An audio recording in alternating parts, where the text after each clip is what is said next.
Hi, my name is Amy Hobbs. 8.5 years ago, I was a busy full-time mom who had a full-time job. I was a home care nurse. I had 3 small children. I was out seeing patients for the day. I was stopped in traffic when somebody who was texting on his telephone did not see that traffic had stopped. He was driving 45 miles an hour when he plowed into the back of my car. It caused a traumatic brain injury, and at the scene, I had a stroke. Because I did not have a clot or a brain bleed, they did not know what had happened to my brain. I also had to have a spinal fusion several months later. Because of the delay from the accident to the surgery, they didn't really understand that I really had a cognitive delay. When I woke up from surgery, I sounded like I had an accent. I went to doctor's offices, I went to a new neurologist. I kept saying, people have told me I've had a stroke. Nobody ever mentioned that I had a traumatic brain injury. I knew as a home care nurse that I needed speech, PT, and OT. I went to my neurologist and said yet again that I need PT, OT, and speech. I was told that there wasn't any reason for me to have these services because it had been several months since my accident.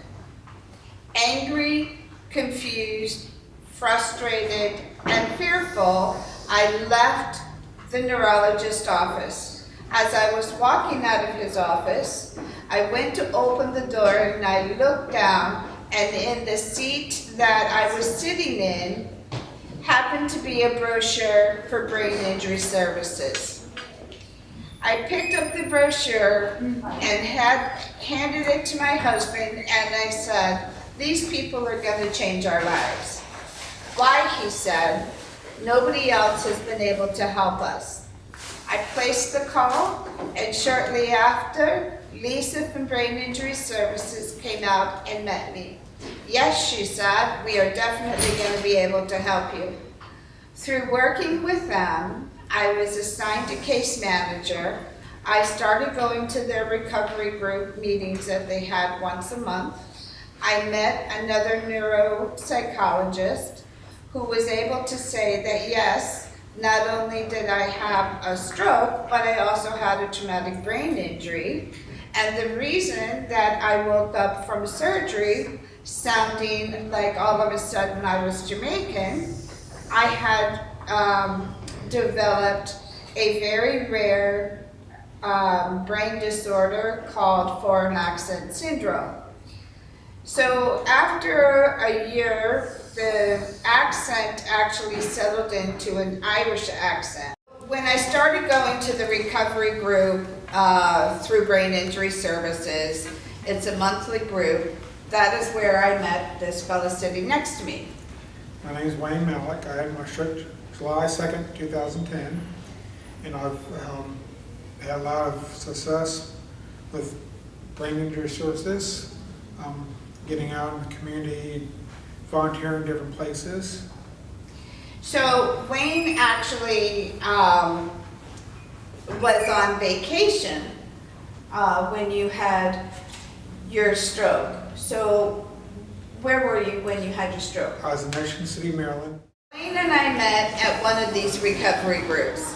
And so what we did is I had the traumatic brain injury and the stroke, and then Wayne and I became very close friends. Because I couldn't drive, Wayne actually ended up giving me rides to many places.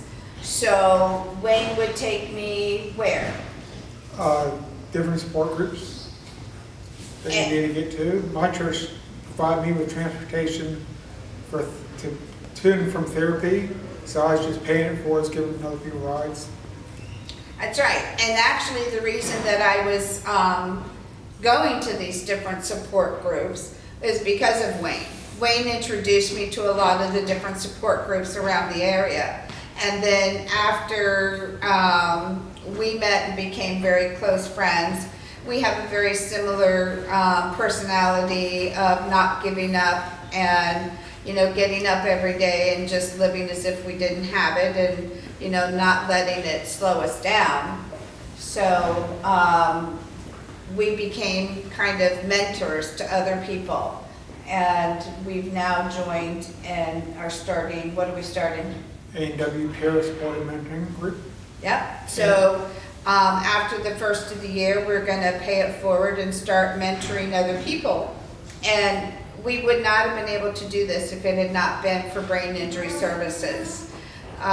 So in a way, I guess I kind of owe it to that neurologist that really did nothing for me. Because without him, I say it actually was divine intervention, because the brochure for brain injury services was placed in the seat I had been sitting in before I went into my office visit. And when I walked out, it was the only brochure in the office. I've never ever had the experience at brain injury services of anybody there telling me I cannot do something. Have you, Wayne? Now, they always have been very helpful. Very supportive, very encouraging.